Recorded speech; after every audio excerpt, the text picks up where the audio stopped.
to the Science Salon podcast. I'm your host, Michael Shermer. We post these conversations on average once a week as part of the larger mission of the Skeptic Society and Skeptic Magazine. We're a 501c3 nonprofit science educational organization devoted to promoting science and reason, and we depend on your support. So whatever you can do to make a donation or whatever else you can do to support not just the magazine, but this podcast and all of our work, you could do so at skeptic.com/donate. You could do it through PayPal, Patreon, through our Shop Skeptic site, by check through the mail, or even on the phone. My guest next is Dr. Michael Ruse. He is the Lucyle T. Werkmeister Professor of Philosophy and Director of the Program in the History and Philosophy of Science at Florida State University. He's written or edited more than 50 books. His new book is A Meaning to Life.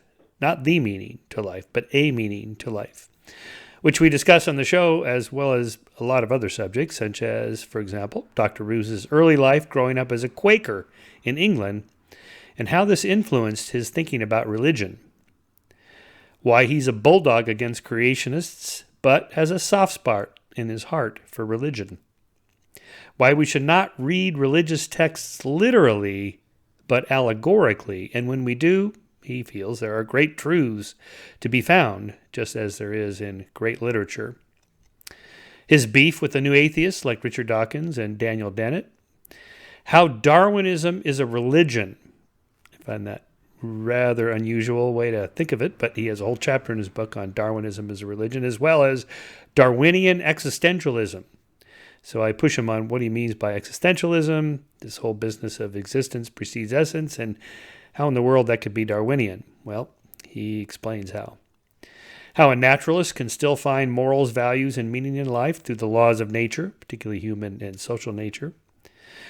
What's wrong with the academy today, and finally, what advice he would give to someone asking, how can I lead a meaningful life?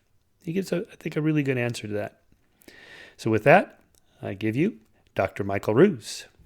Okay. Hello, Michael. Hello, Michael. How are you doing today? I'm fine. Good. Well, thanks for being on the show. Is that Christopher Hitchens? I see that beneath Charles Darwin. That is Hitch. That's right. I thought it was. The inimitable Hitch. Yes. I think before we get started on your book, I mean, you're here to talk about A Meaning to Life, which I read yesterday, and I want to get into the weeds of that. But before we do that, I thought maybe you could give us a little potted biography of, because this book is kind of reflective. You going back to your roots in England, growing up in somewhat of a religious background. Give us a... Not just some part, very much so. I was born in England in 1940. Actually, I was born, I think, the day after France surrendered. And not exactly my earliest memories. I was born in the industrial city in the middle of England, Birmingham. And I'm told that at 3 months, by that time, the Blitz had started and we were bombed out of the house. My father came home to find my mother sitting on an orange box and holding a baby. And so we moved out and we lived in the Midlands, but not right in Birmingham until I was 13. And my father was a conscientious objector. I think, looking back on it, I think a lot of it was pretty Oedipal. At the beginning of the First World War, his mother died, he was born, and his mother died within 3 months of TB. And her husband, who was a professional soldier, went off to war and never returned. And my father was informally adopted and didn't learn his own name until his real name until he was 14 and had to go to work and get an insurance card.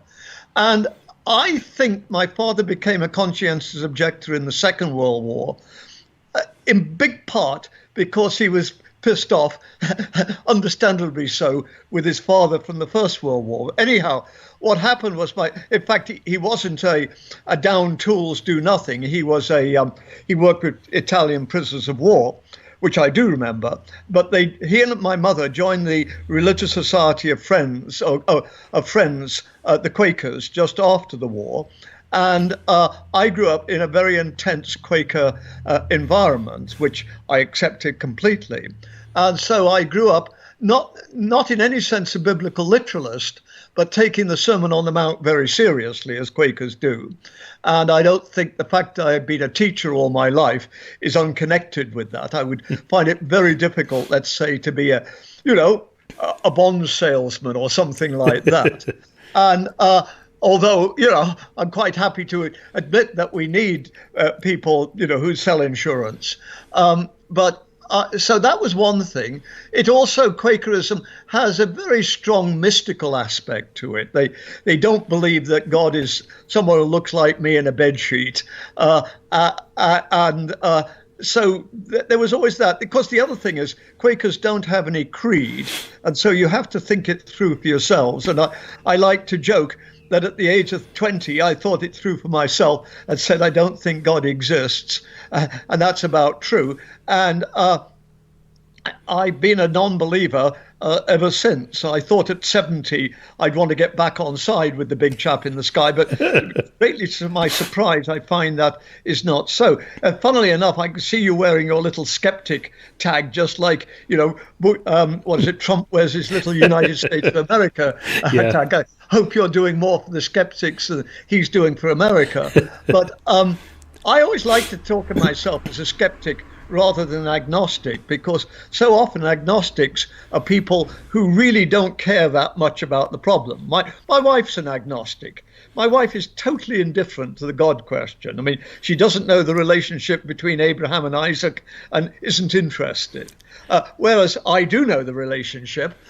They were mother and daughter, but I also know I am interested. So, as I say, I tend to call myself a skeptic rather than an agnostic, just to draw that distinction. Why not atheist?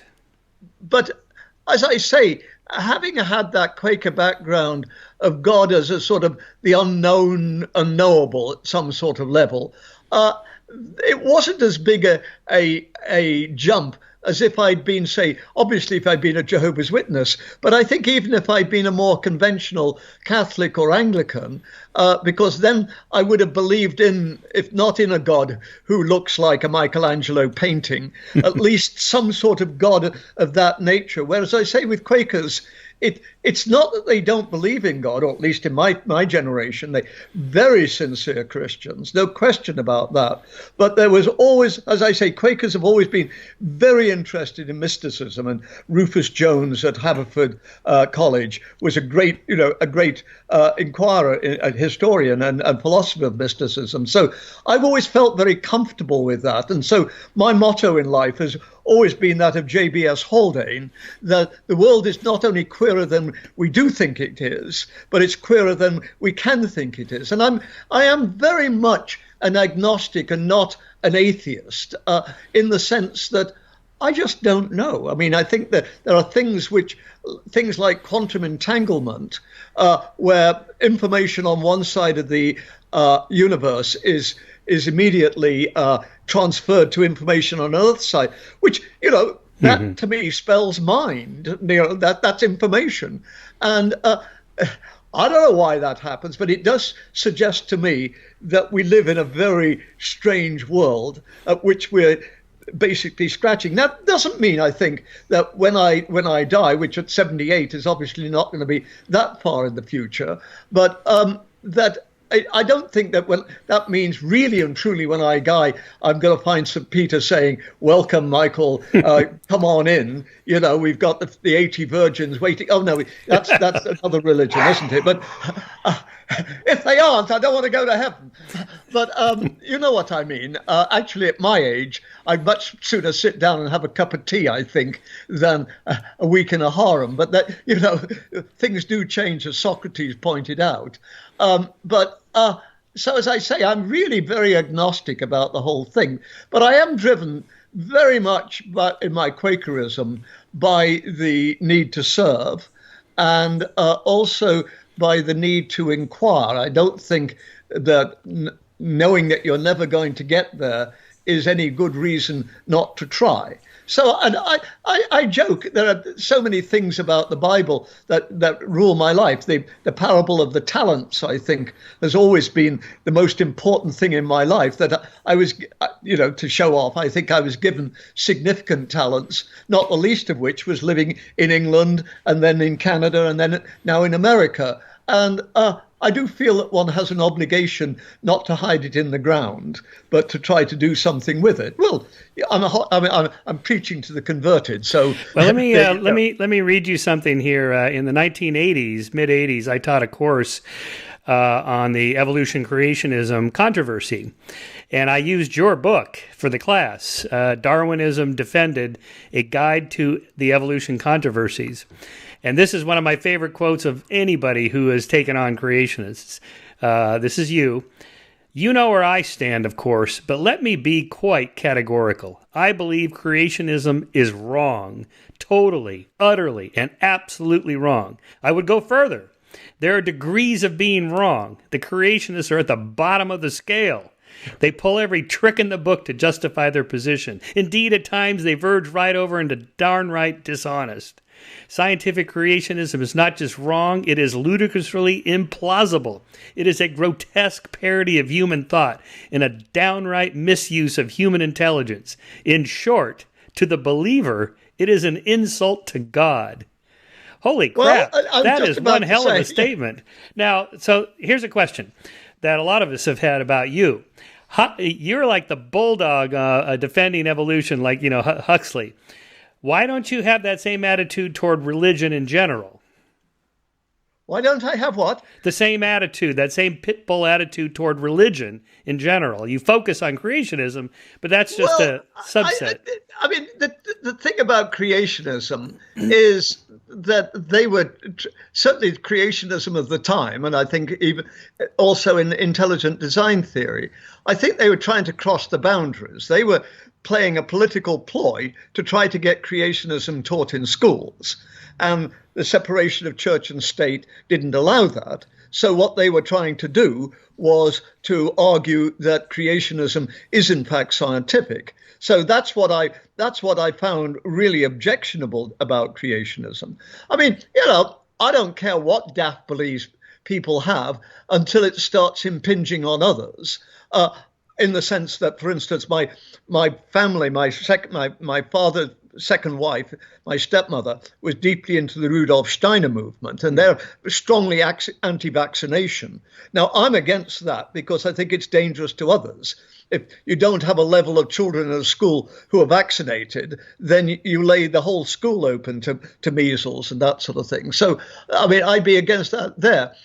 What I was against with creationism, if somebody wants to believe it, that's their business, I suppose. But don't try to tell me that you're more authentic Christians or that you're scientific in any sense, because I think both of these are wrong. I mean, St. Augustine would be appalled at creationism. I mean, he said openly, God couldn't talk in the language that we sophisticated Romans know because they were pre-literate nomadic people. It would have been stupid for God to have talked about rainbows in the kind of sense that we understand it, with the light breaking up and that sort of thing. It wouldn't have made any sense to them. So he had to use metaphors and these sorts of things.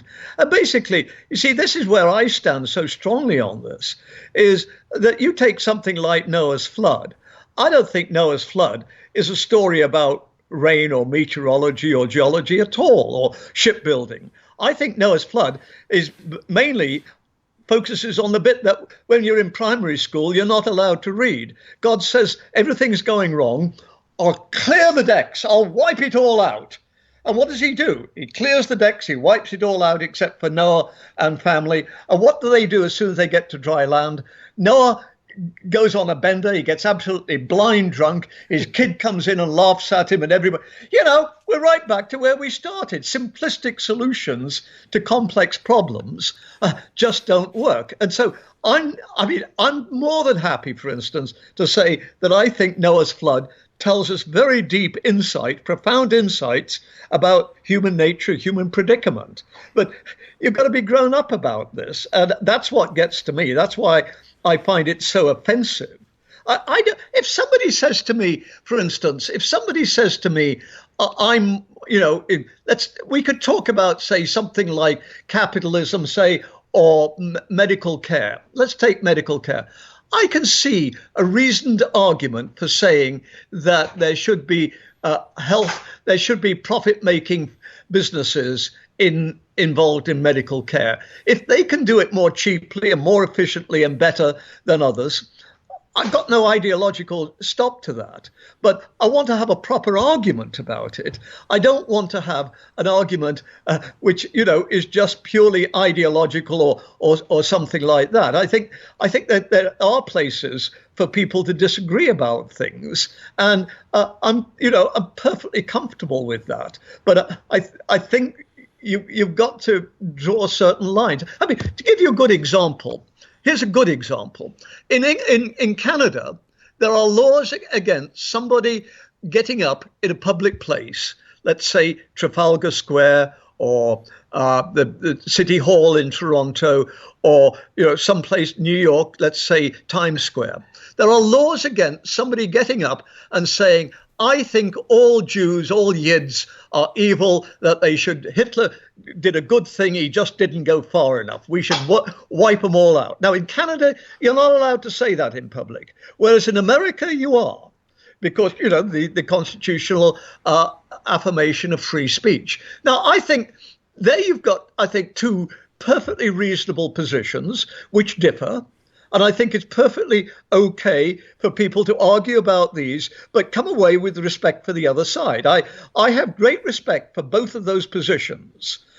I probably, now I live in America, I'm probably more comfortable with the free speech position. But I could see, for instance, when the Nazis or the neo-Nazis were marching through Skopje, or whatever you call it, in Skopje, in Chicago in, 1980, I could see an argument being made for saying these people should not be allowed to do this. We've got, as we had in 1980, an awful lot of Holocaust survivors or children of Holocaust survivors or fleers from Nazi Germany living in this neighborhood. There's no need or reason to allow these people to go through saying, Jews out, Yids wrong, Hitler was right. I could see an argument for saying they shouldn't be allowed to do this. Just as I see an argument for saying, well, that's what happens when you allow free speech. So I can see perfectly good positions or good instances where people could differ very fundamentally on very important issues. But I don't have respect for people who don't look for the facts, don't think about the arguments, don't look at other people's positions. I mean, I don't know. I mean, I've been a teacher. Whenever I teach something like philosophy of religion, I always tell students, I want you to debate from the position you don't believe in. So if you're religious, I want you to give the presentation in class which says religion's a bad thing. Now, I say, if God's going to strike anybody dead in this class, it's going to be me. But I don't think you can understand the arguments until you've tried to put yourself in the position of the person with whom you disagree. And what I'm saying is I think that creationists are phony in many respects. And of course, the other thing is I do see, I do know a lot more now than I did about the historical background of creationism and how it developed in the 1830s, that people like Knoll, Knoll and others like that have gone a long way to excavating, and Ron Numbers, people like this, have gone a long way to excavating our understanding of this and why these views came about. And very rarely did they come about from reasoned argument or from deep, profound theological discussion. They were, part of the time supporting slavery, for instance, or trying to give reasons why the South lost the Civil War, but God still loves us. I mean, I can see how it's going, but it doesn't mean to say I have to respect the arguments. Right. So when you take something like a biblical story, say Noah's Ark and the flood and all that stuff, what you're saying is that reading it literally, whether you're a believer or an atheist, is the wrong approach. It's a sort of a metaphorical archetype or some kind of moral homily meaning, and you can read it in that way, not unlike reading good literature, reading Dostoevsky or Shakespeare or Jane Austen, to glean some insights on human nature, but don't try to take it literally. Don't pretend it really happened. Well, isn't this the point? I mean, the point is that creationists, as people like Ron Numbers point out in great detail, creationists play fast and loose with the text just like everybody else does. I don't think that anybody thinks or how many people think the whore of Babylon was an actual prostitute. They all think it's the Catholic Church, or it's the Pope, or it's Islam, right, or it's Saladin, or Saddam Hussein. They all do this. I mean, let's be honest about it. They all do this. And, you go back to let's go back to Abraham and Sarah and Hagar. I mean, what does Sarah say to Abraham? I'm not fertile, so I'm going to give you my handmaiden, my slave, that you can have sexual intercourse with, and she can have a child, which will be our child. And of course, it only changes when it turns out that Sarah gets pregnant, and then she makes Abraham kick out Hagar and Ishmael. Now, how many creationists does Franklin Graham actually think that it's okay that if, for instance, one of his followers is not pregnant, cannot get pregnant, that they can go down to the ward or wherever it is and find, let's say find some black teenager, which I'm sure she was, some 15-year-old, make a deal with the parents and take her home and shag the life out of her so that they can have kids. Now, if Franklin Graham actually believes that this is acceptable behavior, well, of course he doesn't. Of course he doesn't. He's like Pence, who won't even have a meal without his own wife being there. The wife, incidentally, who we've just discovered, is now teaching at a school which won't allow homosexuals to teach, which won't allow lesbians to teach, which won't allow transgender to teach, which, give me obviously a private school. I mean, give me a break. I mean, really, these people are such hypocrites. So nobody takes the Bible absolutely literally. I mean, Ron Numbers says they're not literalists, they're immanentists or something like inerrantist. But of course, that means the Bible is inerrant, but that doesn't mean to say the Bible is literally true. It cannot tell a lie. I don't think that the story of Noah tells a lie. I think the story of Noah, as I read it, tells us a very deep, profound truth.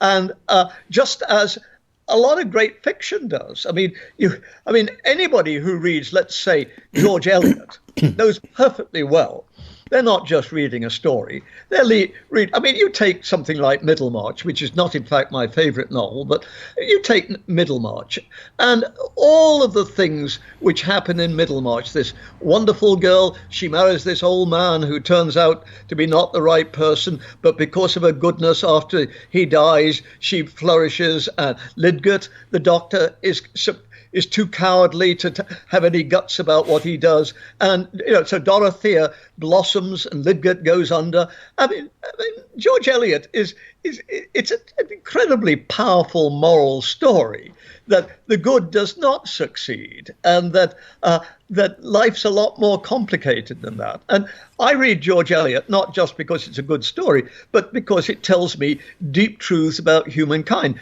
That's why I read Dickens. That's why I read D.H. Lawrence. I mean, I'm not quite sure about his deep truths, but you know what I mean.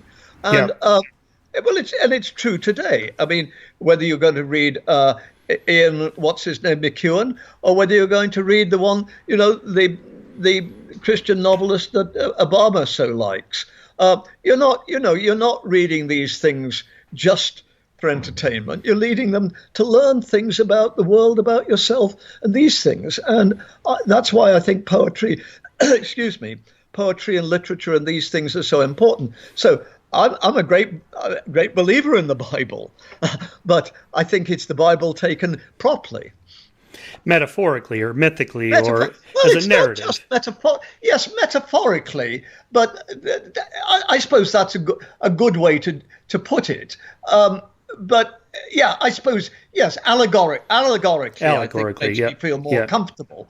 Because as I say, I take the story of Noah not so much as a metaphor, but as an allegory about the foolishness of simplistic solutions. And I only wish to take an example that Bush and Blair had thought about this before they marched into Iraq. It was going to be so easy. We're going to go in there and wipe the cloud, and everything's going to be fine. And where are we with Iraq right now? We're in even bigger poop than we were before we started. Simplistic solutions like building walls don't work. Right. Now, let's related to that, let's talk about your views on the new atheism and new atheists. Particularly, you've had something of a little bit of a beef with Richard Dawkins. Is it along the same lines that we new atheists are taking religious claims too literally rather than allegorically? I think there's elements of that. Obviously, I'm not going to put the new atheists in quite the category that apparently in 1980 I was prepared to put the creationists, and that I'm still prepared to. I'm not backing off what I said there.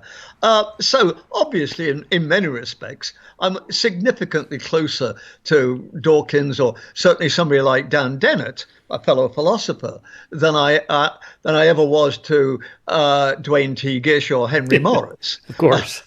Although the ridiculous thing is, in many respects, I had better relations with Dwayne T. Gish than any of the new atheists. So as I say, I'm not going to do that. But I do feel so often I want to fault them for shoddy scholarship. Let's put it that way. That, for instance, maybe it's just a turf war, but when somebody like Richard Dawkins gives the back of his hand in 2 sentences to the ontological argument and says, that's just nonsense, I want to say that's about on a par with Mary Midgley going after Dawkins and saying genes can't be selfish, so the whole book is rotten. What am I supposed to say to that? Of course Dawkins knows that genes can't be selfish. Of course he knows that. But let's see, as here we do have a metaphor, how the metaphor is being used. And I personally think in a deeply insightful way. In fact, I would go on record as saying, let's say the top 5, more popular science books, I would certainly think The Selfish Gene belongs there. I just don't think there's any doubt about that. It seems to me it's not only a popular science book, but one which has deep insights about science, which scientists can use. So I think The Selfish Gene is a work of great brilliance. But when he dismisses, the thing is, of course, there's always somebody going to defend whatever position's going. But by and large, philosophers know that the ontological argument doesn't work. Of course we do. But nevertheless, not only do we admire its elegance, but we see that what Anselm is getting at is some very interesting questions about the nature of existence and whether or not it would be possible to have a necessary existence. You and I, Michael, strange as it might seem, don't exist necessarily. But obviously, we want to say that something like 2 + 2 = 4 does exist necessarily, but that's not an object. Although if you're a Platonist, then we're talking about objects which necessarily exist.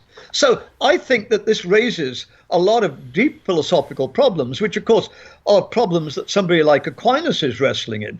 When Dawkins says, well, everything has a cause, well, what caused God? Does he really think that Thomas Aquinas had never, ever thought about that kind of objection? Now, what gets to me is not that I'm inclined to think Dawkins is probably right, that the notion of necessary existence is very, let me say, deeply problematical. But I do feel that as a philosopher, as a teacher, as a scholar, I think it's important to take arguments seriously, particularly those with which you disagree strongly.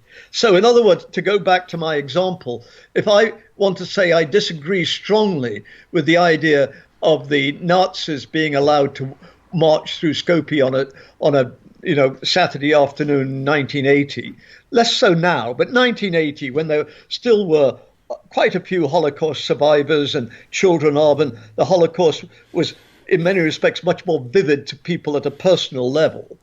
They were doing something which was deeply, deeply hurtful. And I can see, but if you say, but nevertheless, they should be allowed to do this. I don't think it's just good enough to say, well, of course they should be allowed to do this. We let people have free speech, because we don't.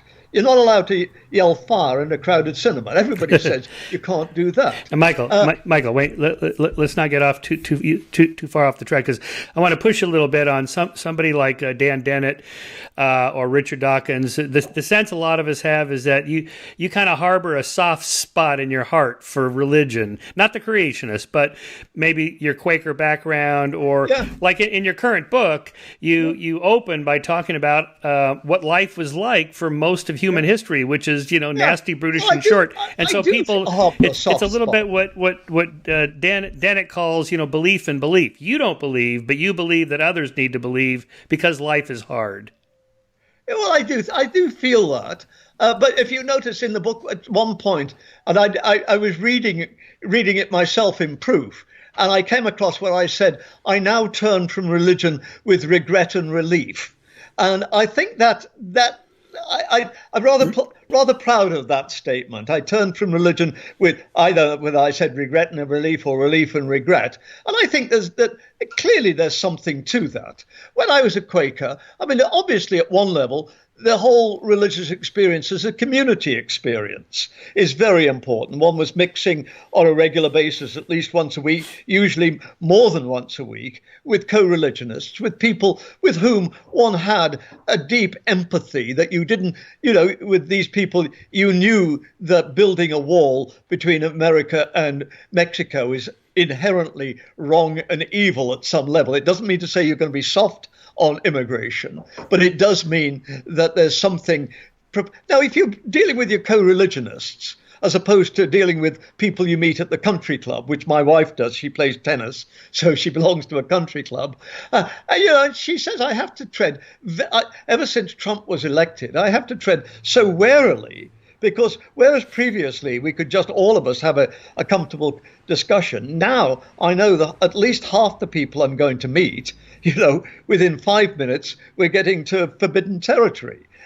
So, I mean, there's obviously something about being part of a group like that and being involved in Saturday afternoon clean up the park, or, what they're doing now, because I've got a friend, a student who's into this. They're going down to the federal parks and, cleaning up the poo, and, that everybody's left on the side of, literally on the side of the walks and that sort of thing, because the lavatories are all filled up, there's garbage everywhere. So a group of Quakers or just like a group of naturalists go down and do a cleanup. And I think there's an awful lot to be said for that. But as I say, you see, the religion I left was not a judgmental religion in the sense of, there's going to be hellfire, and the best thing about heaven is we're going to be able to watch other people suffer and that sort of thing. As I say, there was an element of the headmaster aspect. I always like to joke that having had one headmaster in this lifetime, I'm damned if I want another in the next. Yeah, I feel quite strongly on that subject. But why not reject the supernatural element of religion and just talk about, say, secular humanism or secular Judaism or something like that? In other words, I hate to sound contemptuous of somebody as nice as you, Michael, but humanists like today's Unitarians strike me as being wet farts. I like and respect Philip Kitcher immensely, but the idea of having a religion of people or something like that, I don't want any part of that. I want a world picture. I want a world picture which speaks to things like ethics and that sort of thing. But part of the trouble for me with religion is, and in this book I make a big thing of it, is that for me, religion starts with some kind of faith commitment. I think that at some level that religion involves faith, that I know that my Redeemer liveth. Now, Christians like, say, Paul have it in that sense. But I think it's also clearly in all of the, certainly the great monotheistic religions, but I would say also in a very deep religion like Buddhism, that at some level you have to make a commitment to the world picture that makes sense in some sort of way. And I think humanists are into the same game. I mean, certainly Unitarians are. Yeah. That they see not so much a spiritual world force, but they do see it's a humanistic world force. But of course, at some level, it is spiritual. I mean, I wrote a book on Gaia. The world spirit at some. I mean, a lot of Gaia people would would say quite happily, I'm at least an agnostic, if not an atheist. And of course, a lot of humanists, as I suspect a lot of Quakers today, are very much drawn towards Gaia. So there's no cutoff, as it were. On this side, I believe in a God, and on this side, I don't. But there's certainly a commitment to something bigger than the both of us. Yeah. Now, as I say, my skepticism won't allow that. Right. My skepticism says that's giving ontological force to something other than and bigger than I am. There may well be that, but it could be, as Camus said, it could simply be absurd. It simply, in the sense, I mean, I don't think my life or your life are absurd. I'm not saying that, but that there is some ultimate meaning to it all. Yeah, it could just be a case of shit happens. Or both. That's where my agnosticism, my skepticism comes in. But that's why I don't like humanism. But someone like our mutual friend Ed Wilson, or previously Carl Sagan, attempted to construct a worldview based in science that still transcends just you and I as material beings. There's something almost mystically spiritual about being in awe of the cosmos. The pale blue dot soliloquy that Sagan wrote, that evokes a feeling of deep emotional wonder and spirituality at the cosmos without any supernatural element. Well, I want the deep wonder, but I don't want the spirituality stuff. That's where I draw. That's where I really draw the line. And that, in this book that I've written, is why I make. I mean, if you like, you're going to say, well, I'm the biggest humanist of all, because I do want to find meaning in human beings. But I don't want to find meaning in human beings with a capital M, as I joke at the beginning of the book. You know, that when we get into these heavy duty, we all turn rather Germanic and capitalize all the nouns. And I don't want to do that. I think that there is meaning in life. What we're doing right now, because I say I see the meaning in life coming from the fact that we are social beings. I mean, I call myself a Darwinian existentialist, but I start with the fact that I don't think humans are blank slates in that way. I really think that we are human beings who are social beings. But then I think we have the choices to make. And, you can go the way of Himmler, or you can go the way of Sophie Scholl. And so I do feel that's what I mean by being an existentialist. I believe, although I'm a compatibilist, at some level I believe very strongly in free will, and that we have these options, and that, I mean, obviously not everybody at every time, but you and I certainly have had options to roads to go, paths to, forks in the road to decide, are we going to go this way or go that way? Sometimes they've worked, sometimes they haven't. But I think being a human is being willing to, as it were, think about these things and do what you think is the best or the right or whatever. I'm not being prissy. We all do things which are wrong. I mean, if I counted the number of wives of colleagues I've slept with in my 30s, not in the 1930s, the 1970s, where it was, St. Peter is going to say that to me straight like that, said he with some pride. So I'm not, none of us are perfect. Of course we're not. But I do think that it's at the end of your life, that's what I meant about using your talents, and that's why it's been so important to me, is at the end of your life, can you look back and say, yeah, Lord, that I don't believe in, my non-existent God gave me these talents.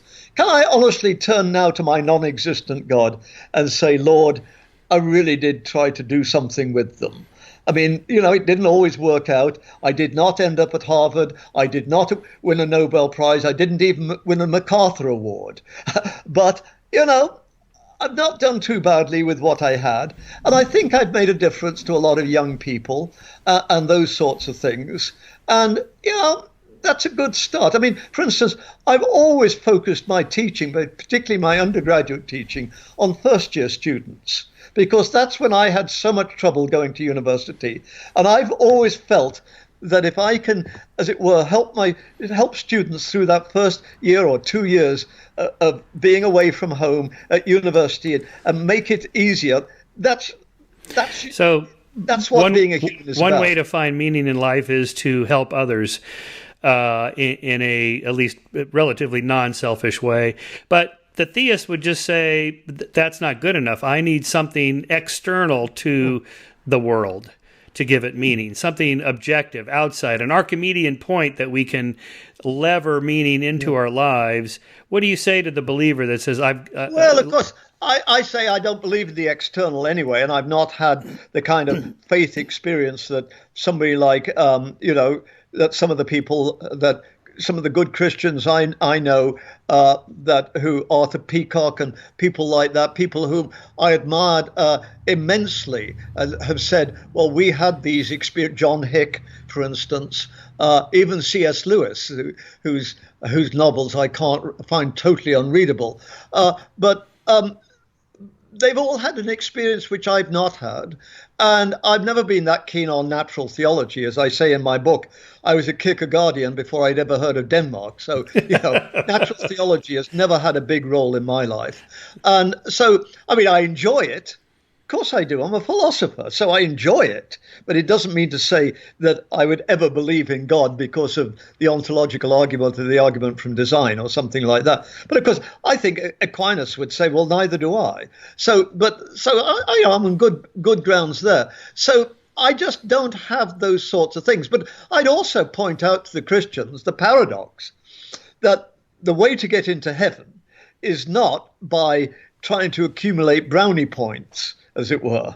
I mean, the Reformation surely taught us that much, that, you're not going to go to heaven just because you've spent your whole life saying, oh, I ought to do this because if I don't, I'm not going to go to heaven. The good person is almost Humean, who does it out of sentiment. And I say to my students, and I think Plato tells us this, the only truly happy person is the person who's doing things for others. Mm-hmm. I mean, I think Plato in the Republic, I see that the message of the Republic again and again and again, that those philosopher kings, yes, they want to spend their time doing philosophy and mathematics, but they know that they would not feel fully satisfied as human beings if they did not use their talents to rule others. Now, I'm not into empire building in quite the way that Plato was, or even when I was at school, we were still taught about how to run an empire.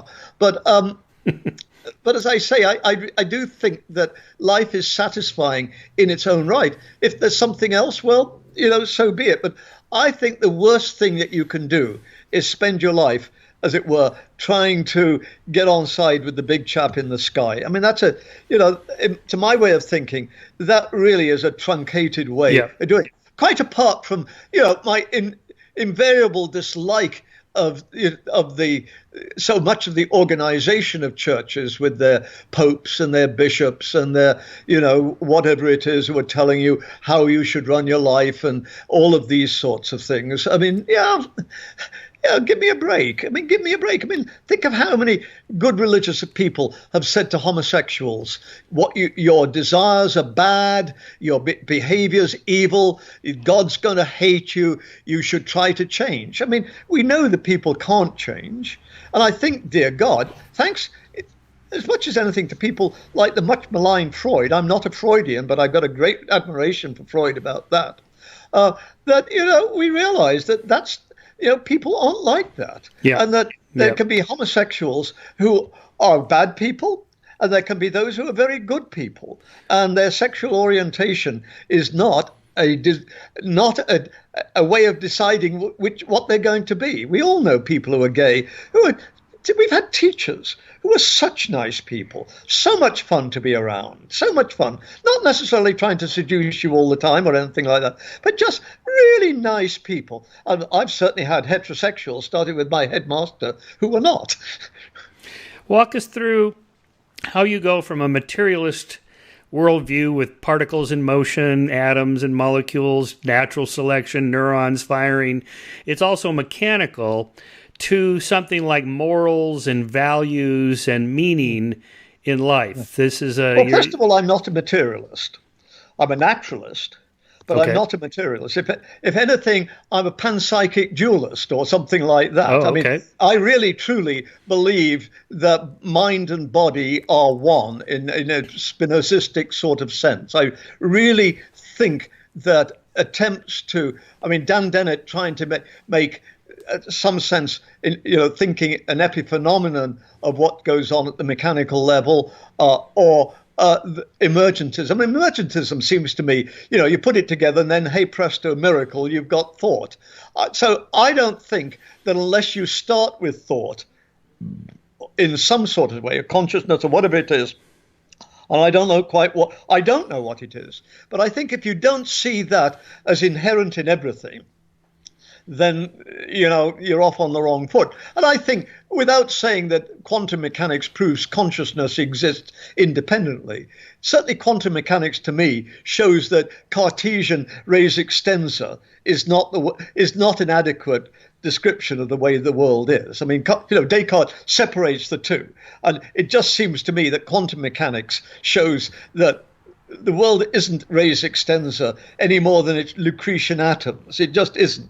So as far as I'm concerned, I don't see that any of this is, it's materialism versus the rest. I see naturalism versus the rest. But as I say, what I encompass in naturalism is a great deal. It does not encompass God, but it certainly does encompass a great deal. And if it turned out that it encompassed some sort of spirit or something like that, I'd be surprised, but I would not be profoundly shocked. But how does a naturalist and natural selection build morals, values, and meaning? Well, I think moral values. See, I think I take morality very seriously because I'm a human being.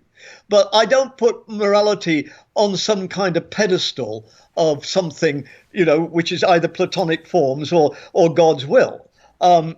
Apart from the fact that you're going to have all these problems. If God's will is like the God of Job, I'm not sure I want God's will running things. And Platonic forms, you have all these problems about what does it mean to talk about Platonic forms? How do they work? Where do they exist? How is it that we're able to tune into them? And all of those sorts of things. I mean, I'm much more comfortable with some sort of non-realist mathematics, some kind of structuralist or something like that. And don't forget, there are perfectly respectable mathematical philosophies which go that sort of way. And I would be inclined to go that sort of way myself. And the same with morality. I think morality is binding on us, but I don't see any reason why it shouldn't just be, something like, psychology, as I say in that book, and as I've been saying for 30 years now, backed by, if you like, the illusion that it's objective. I don't think that if we thought morality was just a matter of, it's just custom, but if I can get away with it, it would be okay. I mean, I've got a very nice graduate student at the moment doing some bookshelving for me. If I thought that morality was just a matter of emotions, I could get away with it. And if I wanted to rape her or something like that, not at 78, I'm into that sort of thing, you understand. But then, I don't believe that, because I believe the whole thing would just break down. Why social issues would break. If I didn't have a strong conviction that it's morally wrong to do this, it wouldn't work. If we didn't have that sense that there are certain things that Himmler, at some level, was a deeply evil human being, and that Sophie Scholl, at an equally great level, was a truly transcendently good being. I'm talking about the girl in the White Rose group who died on the guillotine for opposing Hitler in 1943. If we didn't have these people, I hate to talk about Himmler as an ideal, but as archetypes, let's use that in a non-emotive sense, then it wouldn't work. So I'm very strongly a believer in morality, in an objective morality, but it's within the game. It's like baseball. If you decide to play baseball, then you're allowed to throw the ball. if you decide to play cricket, you're not allowed to throw the ball. I mean, that's subjective.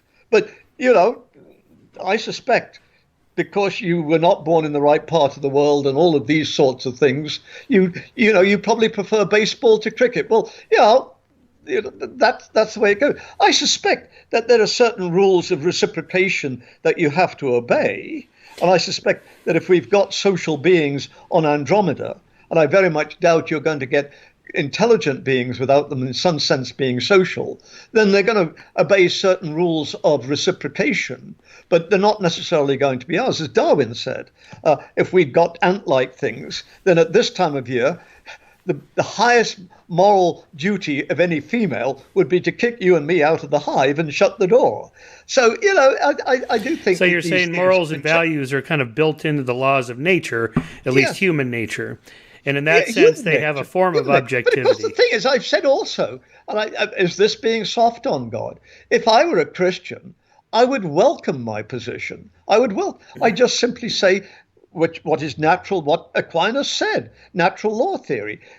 Morality is a creation of God, but it's not arbitrary. God has made us in a certain way, and so morality follows. As I like to say, if it turned out that the only way that women could be fertilized or men could actually ejaculate is by getting a blowjob, then I suspect that the Pope would be saying blowjobs all around, because that would be the way.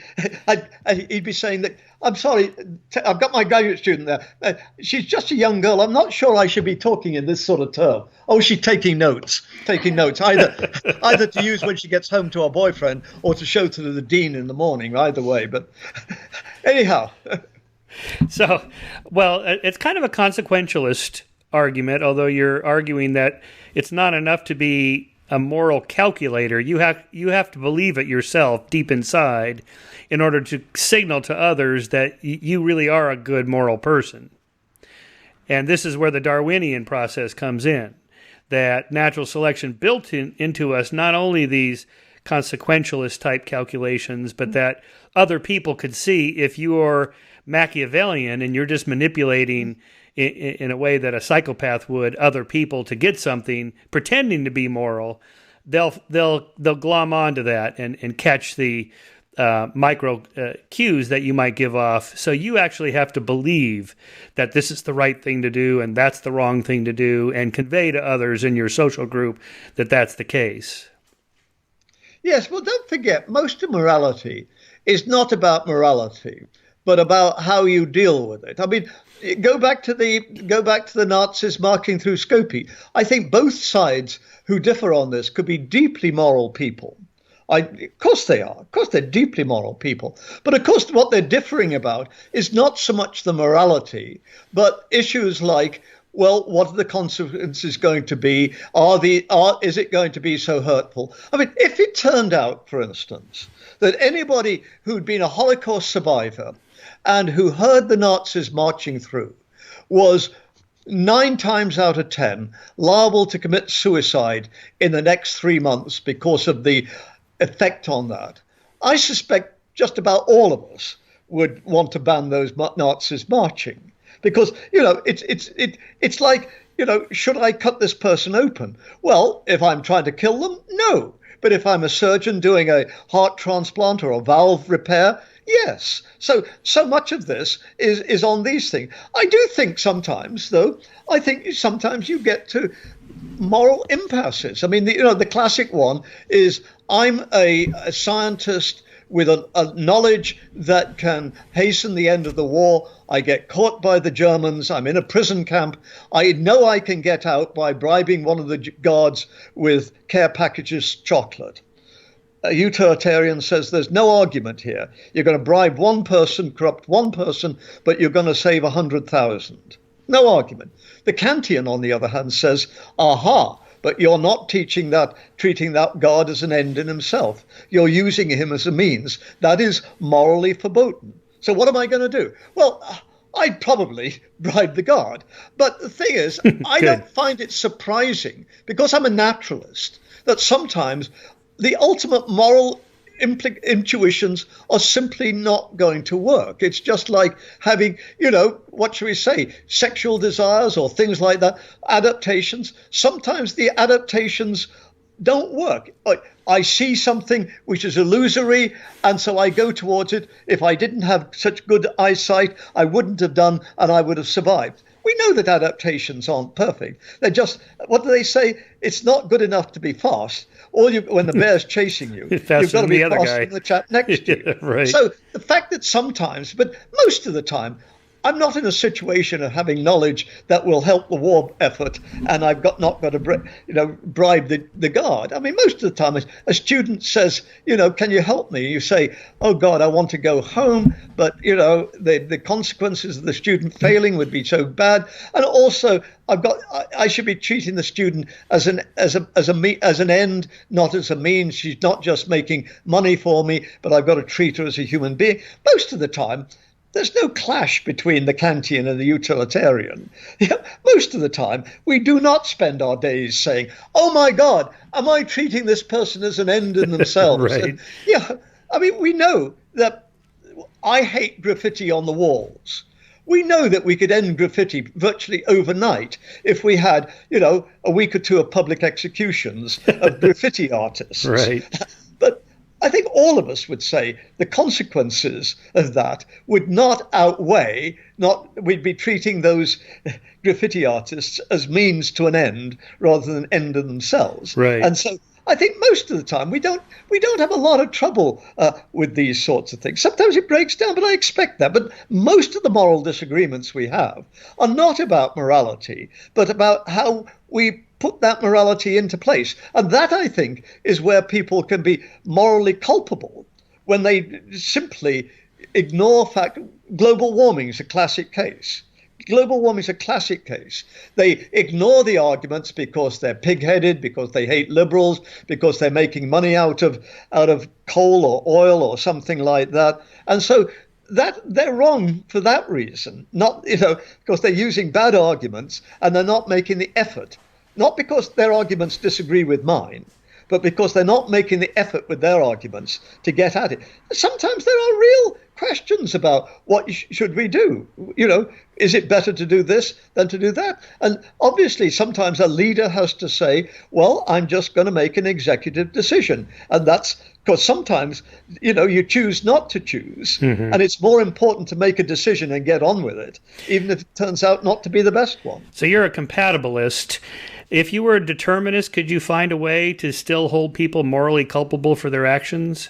Well, I do, anyhow. Of course I do, because I think that's the way that it works. And I think there's always this feedback on things coming in. And, we're like Mars rover. When we come to a cavern or something like that, we don't sit on our mechanical butts and wait for planet Earth to tell us what to do. We get on and make a decision and move one way or the other. Whereas that's what I mean by being, having an element of free will. And I think that's how free will works as it is. Because the trouble you see with libertarianism, as it's called, is that if there's no causal input, then it's just crazy. I mean, suddenly I'm talking to you and you tear off all your clothes and start jerking off. And I say, well, Michael, you're making a very interesting point. And I'm sure this is going to make for a podcast for the ages. But I'm not quite sure that this, either intellectually or morally, is the best thing to do. And you say, well, I didn't have any choice about it. It was just one of those things. It just happened, And I say, but you had all this training. Your parents brought you up to behave the kind of arguments that Jonathan Edwards uses. And you say, yes, but when it came to it, they had no effect at all. It just happened. Well, that's not free will. That's crazy. At this point, we say, Michael, I think you've been overworking. Maybe you should, take an extended vacation. And don't call us. We'll call you when we're ready for you to come back. I mean, so this is the problem. And of course, Jonathan Edwards, as good a Christian believer as his point, makes all of these points. He said the whole point about free will is it's only made because you've got the training and these things. The truly free person is not the ignorant person. It's the person who's been taught all the alternatives, the person who's been taught the science. That's why, President Trump, he's got yes, at one level, he's got great freedom. But I don't see this as a man who's exercising free will in any meaningful sense, in the sense of sitting down with the various options and saying, right, I've thought these through. This may not be the right one, but I've got the position of authority. I've listened to you all. It's all gone in, and I'm going to take this one. And by and large, we say, well, I don't necessarily agree with you, but that's fair enough. I mean, I respect what you're doing. Whereas if you've got somebody like Donald Trump, who, as he's quite open about it. He doesn't read briefing papers. He doesn't want to listen to experts. They bore him. He watches, non-stop Fox News and then goes and plays a game of golf. But because he's brilliant, he intuits the answer. That's bullshit. And it's not freedom. Let's get back to your book. It's titled... Just a moment.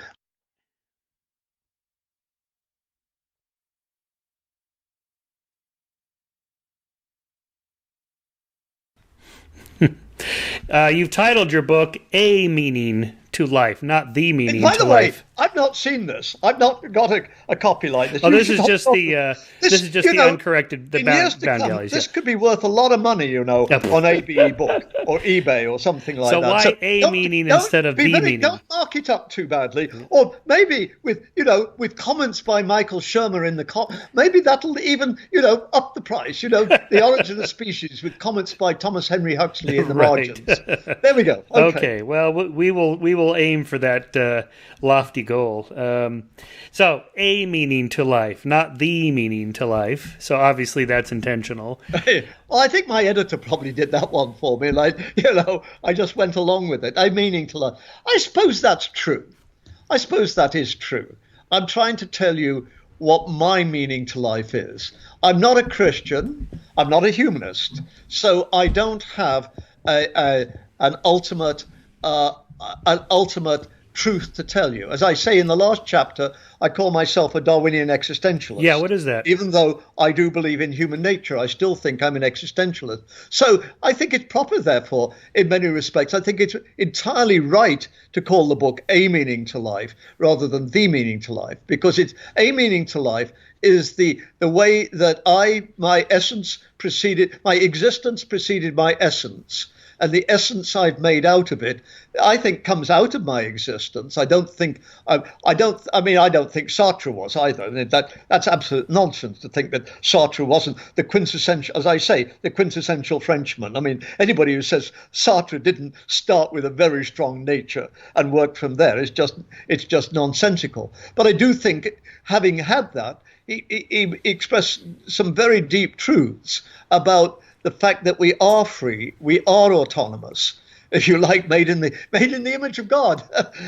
But now, Michael, just back up 1 second. Explain to our listeners that phrase, what existentialists mean by existence precedes essence. Well, what Sartre means there, I think, is that we're not mechanical. We're not locked in without any genuine freedom, constraint versus freedom, where we must do what we do. As you might say, somebody who is raised in a deeply Catholic family or something like that, or Mormons. I mean, I'm not because they're Mormons, because that was the kind of life that they led, where one had no choice about the way that you were going to. This girl who's just escaped to Canada that's an excellent case. She says, everything I did was ruled for me by my father and then my older brother. She's a Muslim young lady. Yeah, she was a Muslim, and she said I had absolutely no freedom of my own, no decision-making powers of my own, and so I ran away from that. And now I'm going to Canada, where it doesn't mean she's going to be, going around naked like you do and that sort of thing. But it does mean that she's going to have a dimension of doing something with her life. And, in 30 years' time, I won't be around. Somebody might look back at her and say, it's remarkable what you did with that. You didn't just let your early years crush you. You became, let's say, a teacher or something like that. You taught immigrant children for 30 years, you've had a family, you've done something meaningful. So in other words, your essence has come after your existence.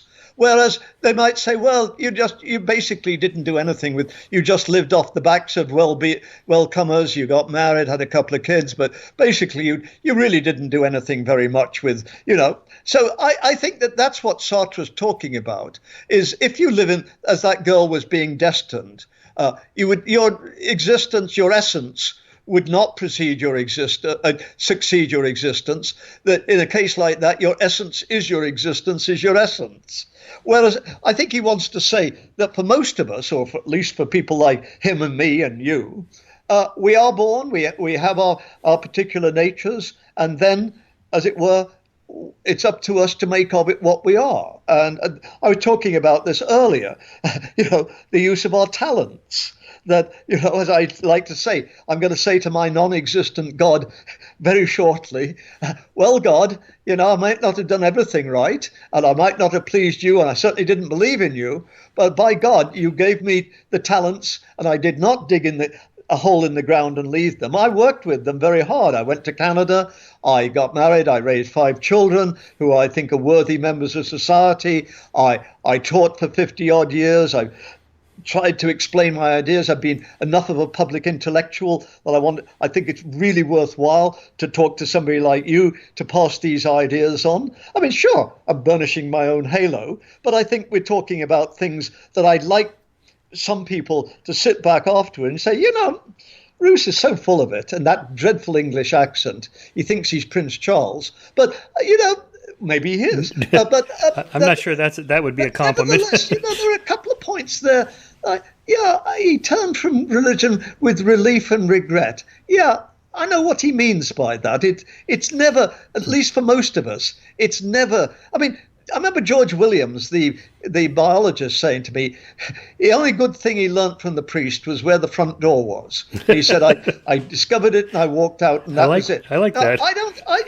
As I said to George, I said, when you grow up as a Quaker, you don't do that, because Quakerism isn't a religion like that. It's a very different sort of religion, and one which gives you great personal freedom, but certainly sets great moral standards upon you, but also which has not a vague notion. It's not wishy-washy about God, but it's not definitive in the sense of God is like this and that's the way God is, and you've got to do this, that, and the other. It's not Billy Graham's God. How is existentialism then Darwinian? How do you modify? Well, I'm a Darwinian, so of course what I'm going to say is my essence has to be, in some sense, it has to be something which speaks to my human nature. So I'm a natural law theorist too, the sort of person I am has to be true to what I am, and to pretend that I'm something else would not be right. So if I spent all my time, let's say, grubbing around in garbage cans and eating whatever I found there, if I were a rat, then presumably I'd be true to my ratty nature. But I'm not a rat. I'm a human being. I have the ability to think, to argue, to enjoy, to travel, to all of these sorts of things. Because I'm a human being, my sexuality is not like the orangutan, where you just meet once in a while, wham, bam, thank you, man, and then the woman raises the children. I mean, that's what being a human being is all about. But it doesn't mean to say that within that, there isn't a huge amount of place for personal freedom. I can make decisions about, my children. Raising children is bloody awful. It's wonderful, but it's bloody awful too. And a lot of the time, you want to slack off. You don't want to turn out for that soccer match on Saturday morning. Or, the kid comes to you, I'm taking this course. Can you come up with $1,000 or $2,000 over the next 2 years so that I can do this? A lot of the time you say, well, your mother and I were planning on doing a bit of traveling, but let's compromise. How's 1,500 sound? The kid hopes to get 1,000, so the kid says yes immediately, and then you realize you should have said 1,000. But that's human nature, and as I say, the fulfilled human nature is the one which is sharing, which is giving, which is trying to do things for others. Because, no, as John Donne said, no man is an island, entire unto himself. And at the end he says, ask not for whom the bell tolls, it tolls for thee. I don't have that passage in the book, and I regret that. I wish I'd put that in. So meaning comes from living up to your potential as whatever your species is, in our case. I think at some level it does. I mean, what is hesitant about making too much of this? I mean, if your potential is as a prize fighter, is meaning, trying to knock Muhammad Ali out of the ring, well, I'm not inclined to say that I think that's necessarily a good thing. But let me pause on that one. Because frankly, I'm doing quite a bit of rethinking since I've been at an American university about football, American football. I mean, there was a time when I used to love watching American football on Sunday afternoons. But now I see what it involves at the college level. And, you've got 100. Well, in Tallahassee on a Saturday afternoon, you have 80,000 white people cheering on 50 black kids, knocking the hell out of their brains and bodies for their entertainment. I'm starting to have a lot of trouble with American football, quite frankly. So I don't want to say that meaning cannot involve winning the national championship or being the Super Bowl winner. That makes me seem like an awful prig if I could say yes, but meaning is listening to, Callas at the Metropolitan Opera. And that's real meaning. Well, but I mean, meaning for you personally. Like more of a prig than I am. You're not going to be a football player. I'm not going to be an NBA basketball player. If I try to, I'm not going to lead a meaningful life. Michael, you got to tilt your screen down a little bit. I'm only getting the top half of your head. Yeah, there we go. There you go. Yeah, don't touch the computer. Okay, I won't touch it. Okay, sorry. So leading, you sound like my wife. Leading a meaningful life for you would be the life of the mind, writing and lecturing and so on. So one has to find one's purpose in life through trial and error. This is what I'm good at. This is what I enjoy doing. This is not what I'm good at, and I don't enjoy doing that. So you kind of go down this path. It's not just what I'm good at, though. I'm noticing this thing. You've got your head so close to the top that we don't see the fact that you're balding a hell of a lot more rapidly than I am. And, you're not entirely playing fair with this business. In fact, I think I should do something like that. Well, I'm clearly going to win out over you completely. Okay. I think we should do what we can do as well as we can. But I don't think that necessarily means that we're fated to do one and only one thing in this life. I could well imagine somebody who's a pretty damn good tennis player saying, I'm a pretty good tennis player and I really could make, if not the top ranks, I could make the second ranks and go till I'm 40 or something, making a good living, by which time then I could go into tennis management or, they'd find me a cushy job. Or somebody at 25 or more say, yeah, I'm a pretty good tennis player, but I think I might not be as great a teacher or medic as I am a tennis player, but I think I could be a good one.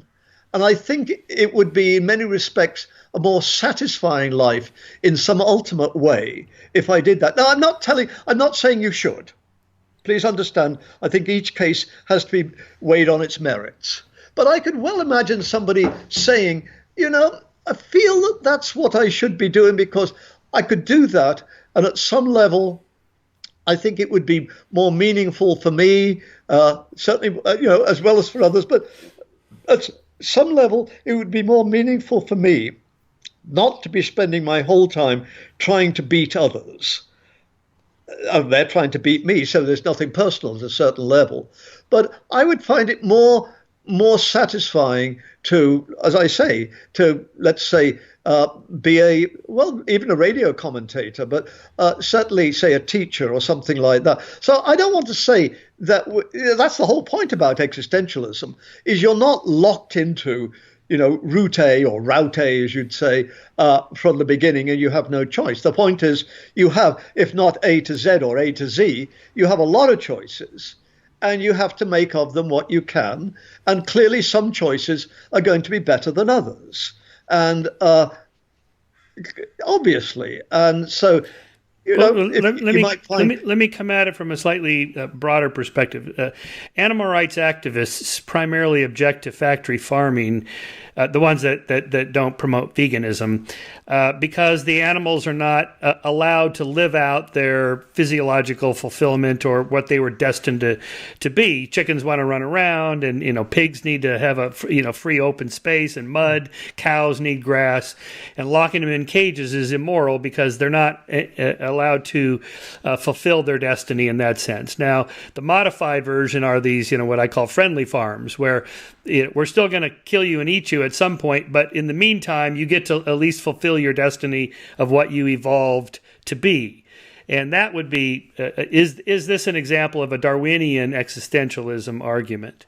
I think I would buy that. I mean, I don't want to be, I think we should be careful about being too anthropomorphic and assuming that because we wouldn't like to be locked in a sty, it bothers the pig that much. I'm not saying it wouldn't, but I see that with my dogs. I mean, I love my dogs dearly, but I'm aware that their reasoning powers are not human reasoning powers. Otherwise, they'd have learnt a lot earlier not to crap on the carpet inside. I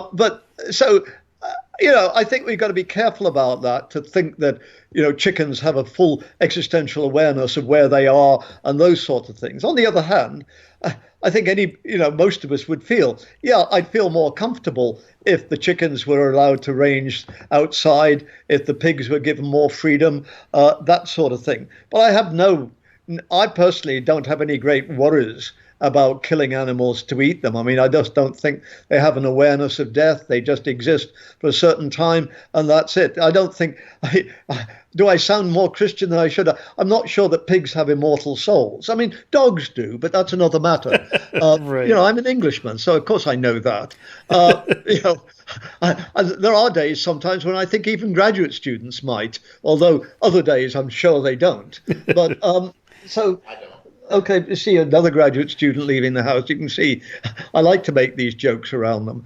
But anyhow, so as I say, but I most of the time we want to take a balance on that. Now, to be perfectly honest, I have not made a detailed study of animal farming, although I do live, as I say, my father was into the Rudolf Steiner movement, which is into biodynamic agriculture. So I heard a lot about it. I mean, more about it than I actually needed to learn.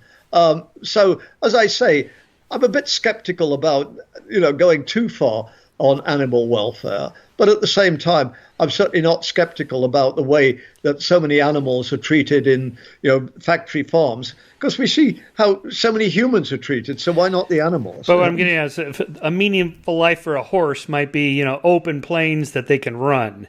Yeah, I suppose so. I mean, I always find horses rather big things which eat hay at one end and, make poo at the other, Well, I've never had much enthusiasm for horses, unlike my daughters and and my wife and that sort of thing. Well, pick a different species then. The idea is I'm a city boy. I'm a city boy. I think one of the things that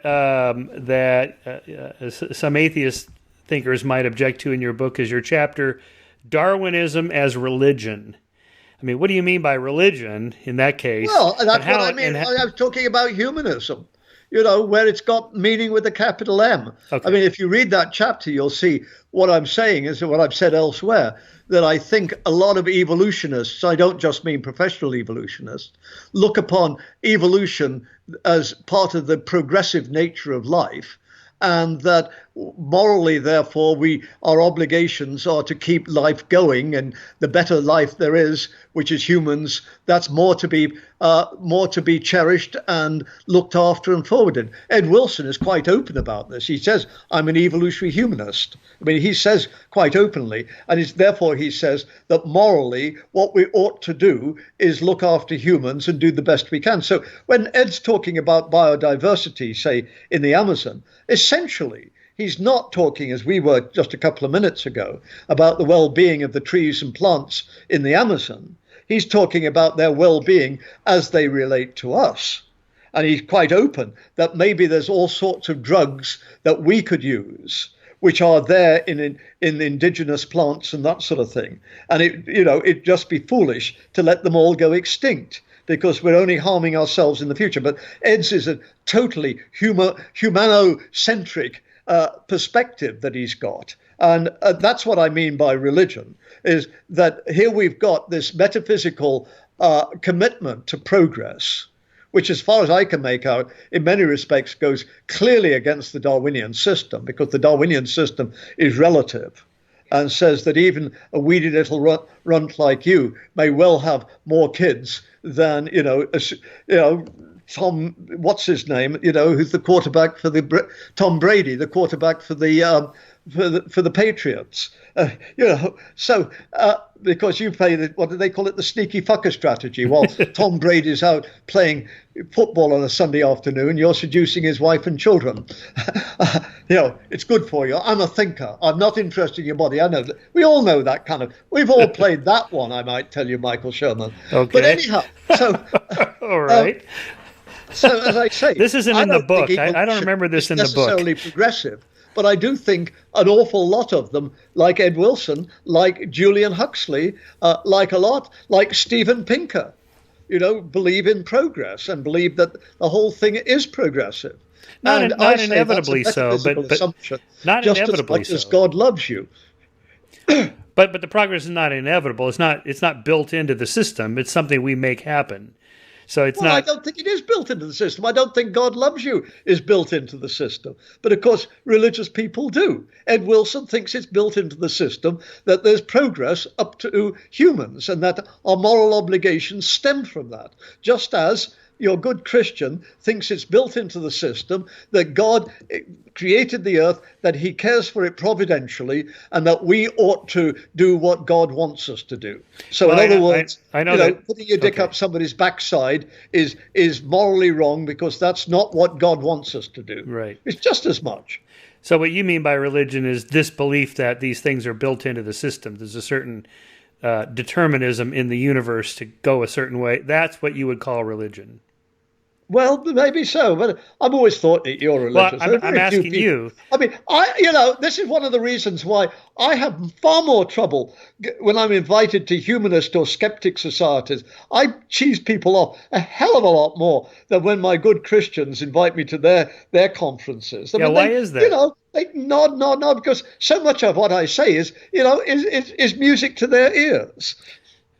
Right. So, one, why is that? And two, I think the objection is that, Darwinism is a scientific system. Religion is something entirely different, involving the supernatural and social, and that's not what science is all about. Why is it something? I'm a product of Western civilization just as much as you are.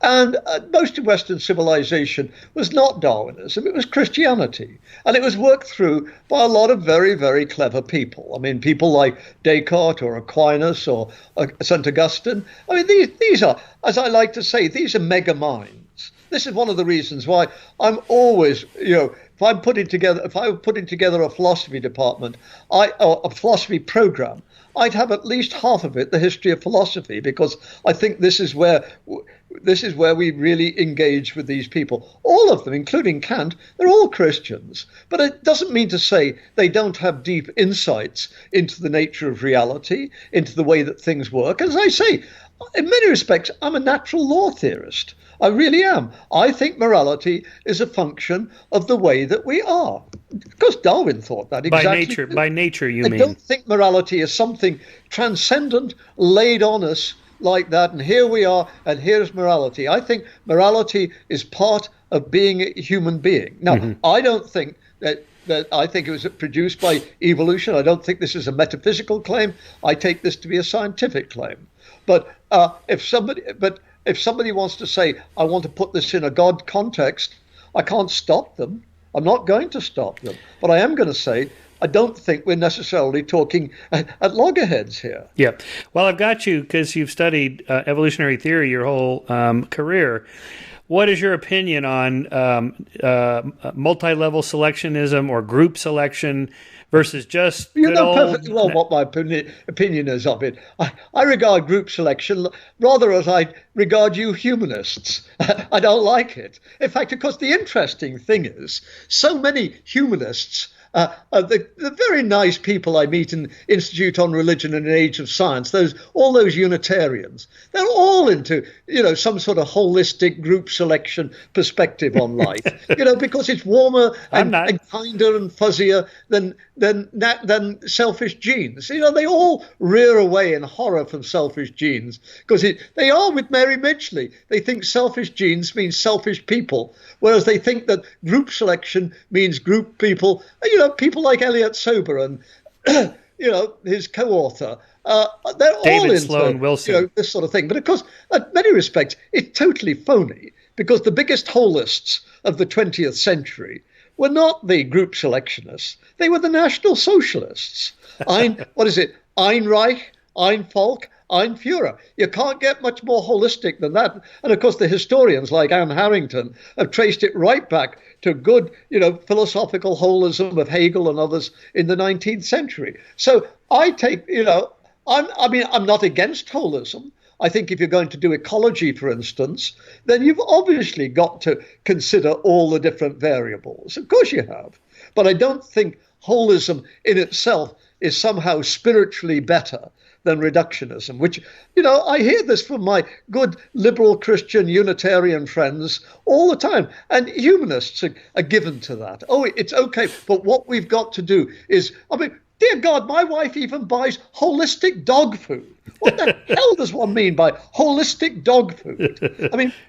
But we know it's much better than reductionistic dog food.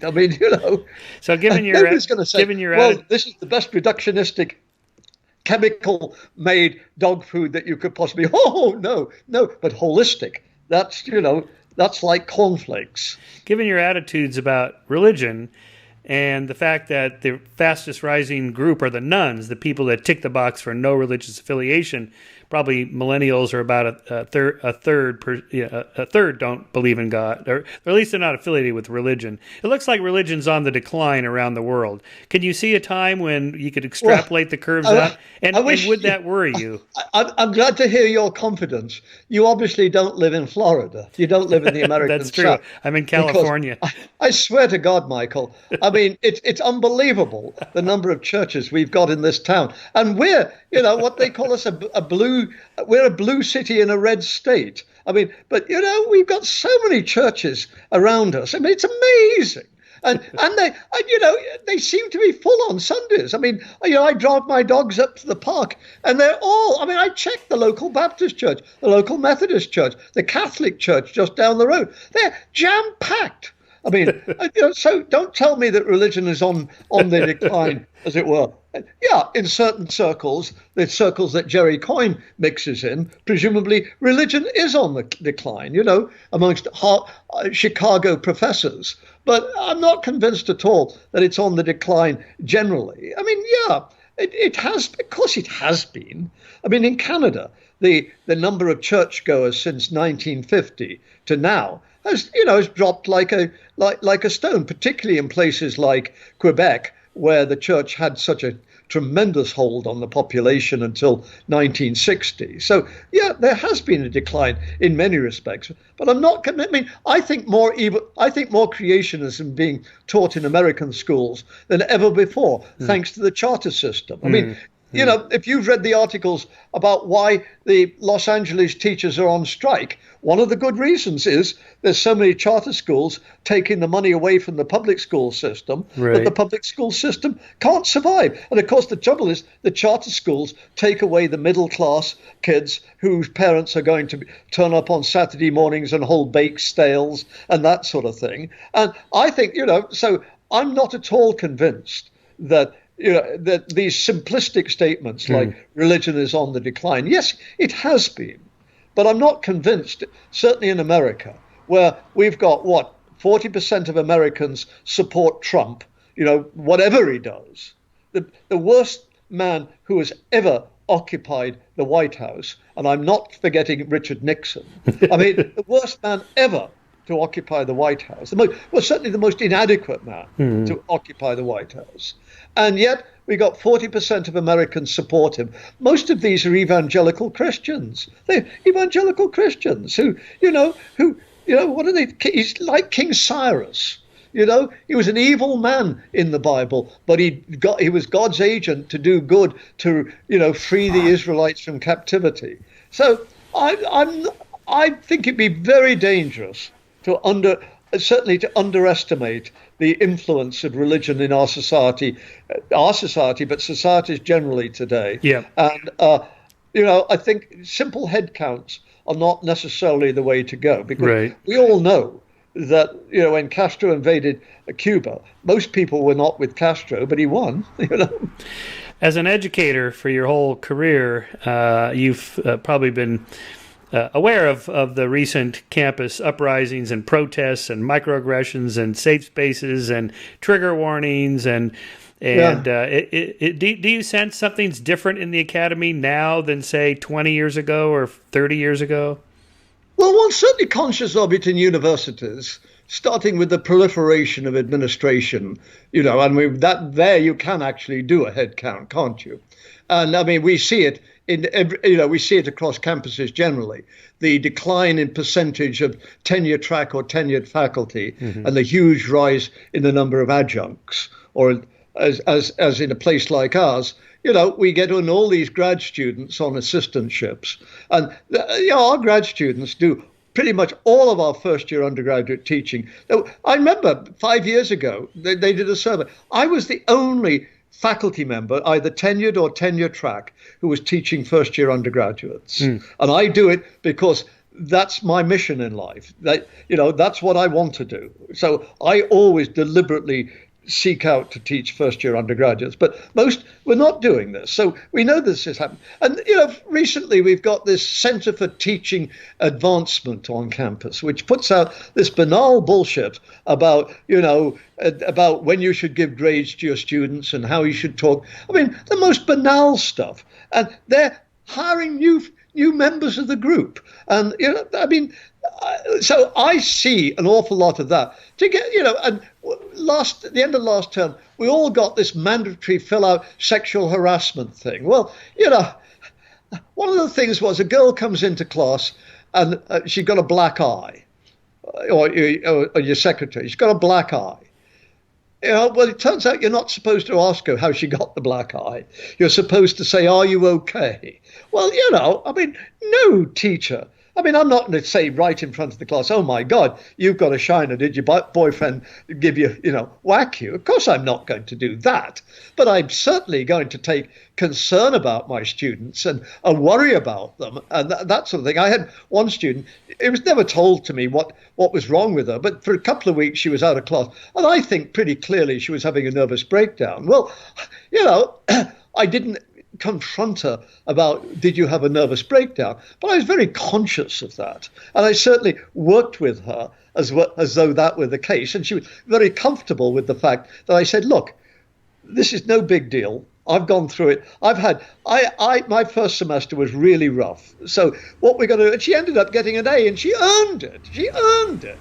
And I wrote her a note afterwards, and I said, I'm so proud of you because you obviously struggled this last semester and you succeeded. You really are a winner in my book. Well, that's what you do, But if you see, if you're a janitor and you see through the door a student looking uncomfortable with a male, should you report this? Well, that's... Of course you should report certain things. Of course certain things are not acceptable, but they never were. And so I do feel that, that there's an awful lot of I don't know what it is, but the proliferation of administration, I think, on campuses is just awful. Of course, the other thing is, we've lost the support of so many legislators now. And so there's all this push to get rid of the humanities and just to turn universities into technical schools. And I always feel, of course I'm going to say this, I'm a philosopher, that universities should involve liberal arts training for everybody. That we wouldn't have Trump if those 40% had done some philosophy at some point in their university career. Michael, we've been going an hour and a half. You've just written a book on the meaning of life, or a meaning of life, and you're 78 years old. Give us a kind of look back on life. What do you tell your graduate students, undergraduate students who might ask, Doc, how do I live a meaningful life? The only happy person is the person giving to others. The only truly happy person is the person giving to others. Look at any group that you know, your department, your colleagues, and divide them into two. Those who always say by the first round, those who turn out on Saturday afternoons to clean up the park, those who stay late for a student who really doesn't deserve it, but they do, as opposed to those who say, oh, I'll buy the first round next time. My father always did that. Or, oh, well, Saturdays I'd love to come, but Saturdays my wife and I do the shopping. Or, or I'm sorry, I can't stay now. I've got to get back. I promised my wife I would pick up some groceries. And then ask yourself, who are the people in the group who are happy people, are those who aren't? The people who are happy are the ones who are given a new course at the beginning of the semester because somebody's fell sick, who says to the chair, you're the biggest fucking asshole I've ever come across. What course is it? What textbook do they use? And go away for the weekend and teach it. As opposed to those who say, I couldn't possibly do that. That's not my field. It's a matter of intellectual integrity. I cannot do something like that. I would be false to myself and my profession. And then ask yourself, which of your group are the happy ones? And then ask yourself, which of your group are the unhappy ones? And they're pretty much exactly the same people. I had some very, very modest colleagues who, didn't do very much publishing at all, who did a lot of teaching, spent a lot of time with students, with family. And I look back on them as truly balanced, integrated, worthwhile human beings. And, whether some were religious and some certainly weren't. And I remember talking to one of them who was very much anti-religious, but his grandfather on both sides had been Protestant ministers.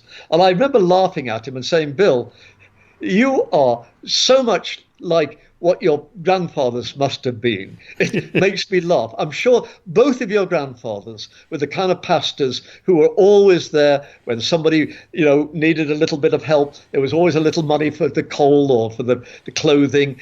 Child couldn't do something, always there to make sure that the child got into a better school. Always there to, and I said, Bill, you are so much a Protestant pastor that it makes me laugh. And he laughed too. I mean, he laughed and agreed because, the God business at some level he had the status and authority that his pastor grandfathers had. But basically the job he was doing was just the same. And they were happy people. Well, Michael, I've been a longtime fan of your writings. I'm glad we got a chance to actually talk now in person. Now you can go through this and censor all my 4-letter words. Oh. No. This is an uncensored. There's no censoriousness here. What's the next book after you write about the meaning of life? Well, that's a good one, isn't it? I'm not quite sure. I do feel very much that this last few years, I've been working on this Darwinism as religion. I've worked through it in literature, written a book on war, wrote a book on purpose, a lot of things like that. And this book, which I discussed with my editor 18 months ago, and it just came out of it naturally. It's not a long book, and it just came out naturally. And as I say at the beginning of the book, I don't want to sound too sepulchral, but at some level, this book is the end of a journey. I don't mean that I'm going to die tomorrow, although I've got idiopathic pulmonary fibrosis, so I'm not going to live forever. But I do feel in some very satisfying way that this book is almost better than it is an autobiography. Because as my father once said when he tried to read one of my books, he said, Michael, I like you, but you were a big head as a child and you're a big head now. Everything in this book is about you. And actually, it was Darwinism defended. And I said, well, there's certain truth to that. And I guess that this book very much is a reflection of myself and the kind of things I've done, the arguments. So at some point, I'm feeling pretty good about it. But I suspect that if you ask me by the fall, I'll be running off on some new direction and doing something else entirely. I suspect you will. Thank you so much for coming on the show. And it was really great talking to you. And don't forget, you be careful about that book. It's going to be worth its weight Oh, in okay. gold. Yes, yes. I'll put it on the shelf in a special place up there behind me. Okay, then. All right, Michael. Thanks very much. Thank you very if much. you want a photo of me, to go over Christopher Hitchens or next to Oh, him, yes. just let me know. Okay, that's right. I'll put you next to Bye-bye. Hitch. All right. Bye-bye.